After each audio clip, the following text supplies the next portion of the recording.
The following video is not made for kids under 13. If you are not 13 years old, please exit out of the video now. And please, YouTube, do not sue me.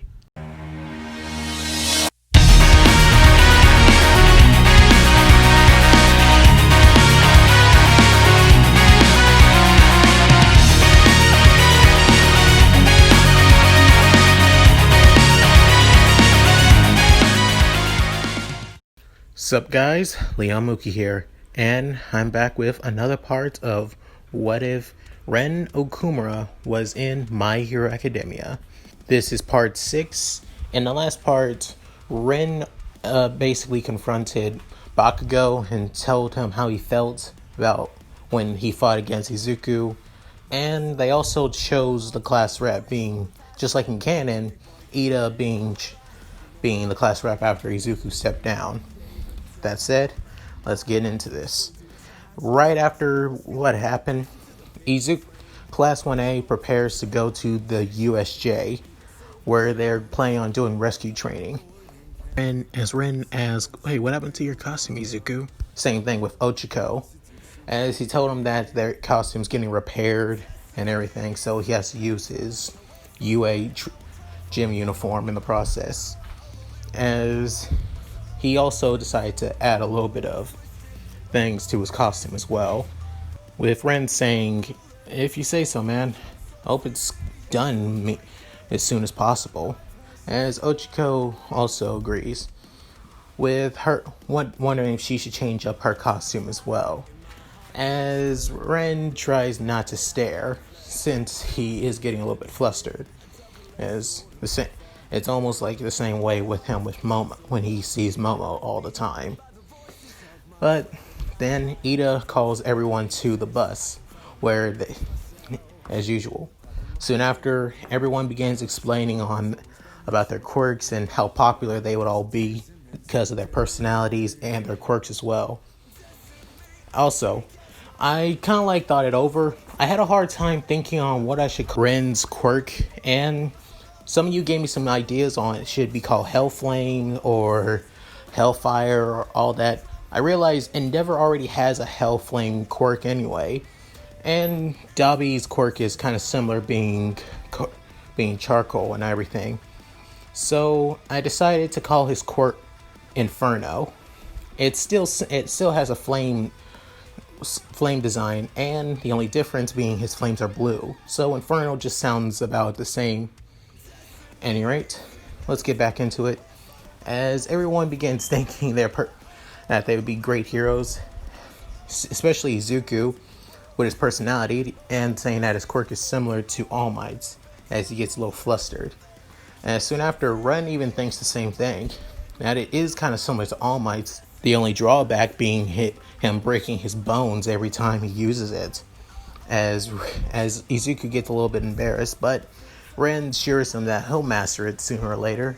I mean, since you are a late bloomer after all. Soon after, everyone begins going after Ren, singing about his quirk and everything, that it is quite useful, and also, not only that, he can even become a lot more stronger once he uses his sword, as he gets a little bit flustered and enjoys the praise that he's getting, because he hasn't felt this kind of praise in a long time. So, and then they go to Bakugo, who has a badass quirk but has a horrible ass personality, as he feels, "Me losing to that idiot Ren? Like hell." As Ren gives him a bit of a, cheeky smile, a smiling grin that is saying that "I'm better than you at something now." As Bakugo realized this, that it's the same grin that he knew when they were kids anyway.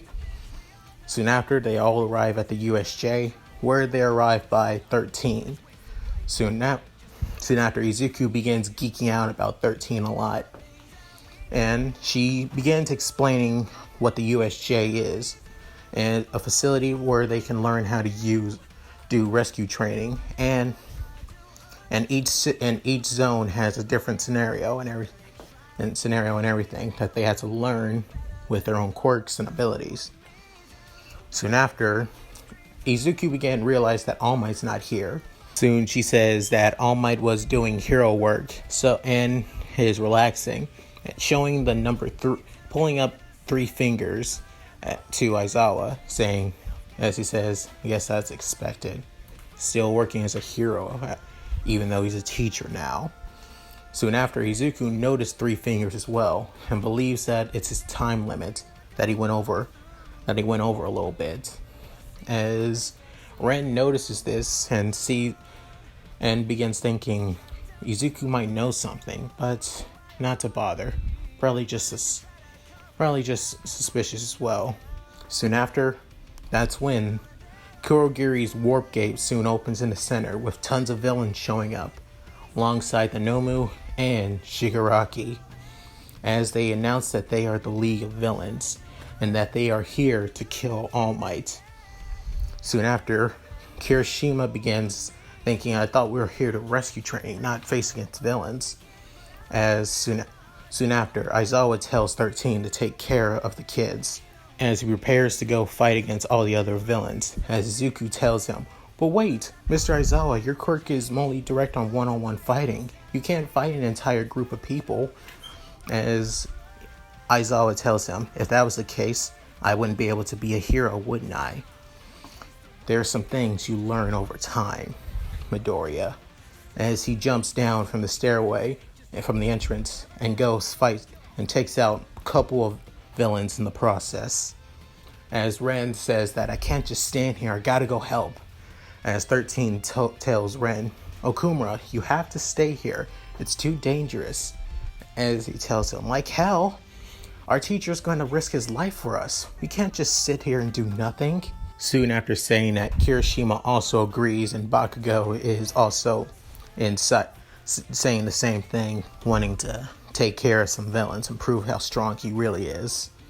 Soon after saying that, Kurogiri shows up and uses his warp gate to teleport half of Class 1A to multiple zones. As for Ren, he was in the Shipwreck zone alongside Izuku and Tsuyu, since he does take the place of, Mineta, of course. Tsuyu appears right in front of Ren after helping out Izuku from a villain that was going to eat him. And soon after, she helps him up as well, while Izuku was getting flustered being around Tsuyu, because, again, he's never been as close to a girl before. Not only that, Ren was also getting a little flustered as well, since he also never got that close to a girl as well. But unlike Izuku freaking out pretty well, Ren was trying to keep it to himself a bit. Soon after, they began explaining their situation and what they need to do to get past this. Soon after, they began explaining their quirks and what they can do. As Ren explains his quirk is Inferno, that he can create blue flames that can burn basically anything. When he unleashes his sword, the Kurikata blade, he's able to, his flames amplify in strength and power. Not only that, his physical strength, durability, and speed are also influenced as well. However, he can't control them for a huge amount of time. So, as Ren realized that they're gonna have a hard time with this, since they're out of their element, especially Ren. His flames may burn pretty well, but once they're in water, they're basically nullified unless he uses his sword. As they begin thinking, Ren decides to use himself as a sacrificial pawn. As Izuku tells him, Ren, are you insane? You can't do that. If you do that, I most likely will pass out when I'm heating up the water. Won't be able to get back up to the surface. But I'm willing to do it to help you guys escape. If that's said, I'm pretty sure Ito or maybe somebody else in our class escaped from here. I'm probably going to get somebody from the school to help us out. If we don't, and if not, I'll figure something out. You just gotta trust me. As Izuku saying, yeah, I do trust you, but I don't want to leave you behind in the process. As Suyu saying, I feel like you two should figure this out yourselves. But as the two saying, this isn't the time to be arguing. I'm going to do this. Once I draw my sword and go in the water, I'll heat up my flames to a point that boils the water, causing all of them to pass out from the intense heat. But it could also be the same thing with me as well. So, I know it's not a safe plan, but it's the only plan we got. As Izuku saying, maybe, but I think I got another idea. You think I can I think it's time for us to do a combo move, don't you think? As Ren saying, combo move? What do you... Soon after, Izuku jumps into the air using One For All, with only 10% without breaking his legs, and soon uses 50% of One For All into his fingers, and soon creating a shockwave into the water, creating a giant tidal wave, which his fingers are broken, but not to the point of feeling completely broken. After doing that, Izuku begins falling, with Ren saying, Izuku, grab my hand, you idiot! As Izuku grabs Ren, but grabbing him with with a hand that's not with broken fingers. And Tsuyu grabbing onto Ren with her tongue. She was able to hop as high as she can and get them to safety, with them feeling a lot more safe. Ren drops Izuku nearby in the water, far away from the shipwreck zone, and Tsuyu lets go of Ren, with both of them landing near each other. However, the only difference being Tsuyu being close to Ren and him getting flustered again once more. However, he moves as soon as he can before she realized. As Izuku tells him that we need to get to the entrance as soon as possible, back to the center. As Ren says, I agree. Soon after, Tsuyu disagrees with both the boys and says that we need to probably hold back a little bit, thinking that Mr. Aizawa might have a handle on this. As Ren says, come on, Azui, before stopping himself and says, Sue, don't you think we need to go help our teacher? I'm not just gonna sit here and do nothing. You can shoot. If you want to go help out our other classmates, go ahead, but I'm not gonna just sit here and do nothing. As he runs back to the entrance, Izuku says the same thing, but wants to make sure that Ren doesn't do anything stupid.